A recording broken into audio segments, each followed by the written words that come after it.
সূর্যমুখী চাষ দেখেন কত সুন্দর চাষ। এখনো ফুল ছিটে নাই।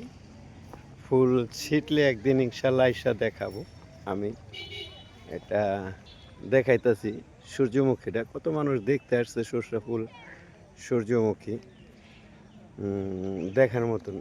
এই যে দেখেন সূর্যমুখী ফুল এখনো ছিটে নেই, এখনো ছিটে নেই। দেখেন সূর্যমুখী এখনো ছিটে নেই। আমরা তো সূর্যমুখী দেখি সবাই। সূর্যমুখী আসলে কি কাজে লাগে? সূর্যমুখী ফুল দিয়া সয়াবিন তেল তৈরি হয়। সূর্যমুখী সয়াবিন তেলের চাষ যেটা মানে করা হয়, যে আমরা সয়াবিন তেল সূর্যমুখী বিচি বাইজা খাওয়া যায়। অনেক সুন্দর এটা।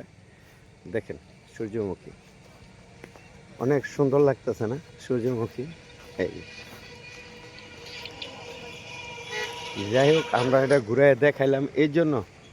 অনেক হেক্টর জমিন এটা এই চাষটা করে, অনেক হেক্টর জমি, মানে ছোটোখাটো করে না, এটা বিশাল এরিয়া নিয়ে করে। দেখেন এই সাইডটা সূর্যমুখী আর ওই সাইডটা শস্য আছে, ওই যে নারকেল গাছ মাঝে। এটা একটা গবেষণাগার।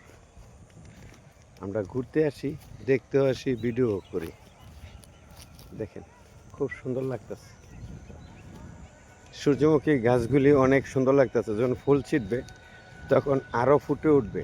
ইনশাল্লাহ আমরা পরবর্তী ভিডিওটা দেখাবো সূর্যমুখী ফুল ফুটলে কি সুন্দর হয় এটা। ঠিক আছে,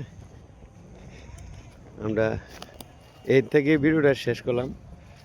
যারা ভালো লাগে তারা ইনশাল্লাহ সাবস্ক্রাইব করে দিবেন। অনুরোধ রইল সাবস্ক্রাইব করে দিবেন।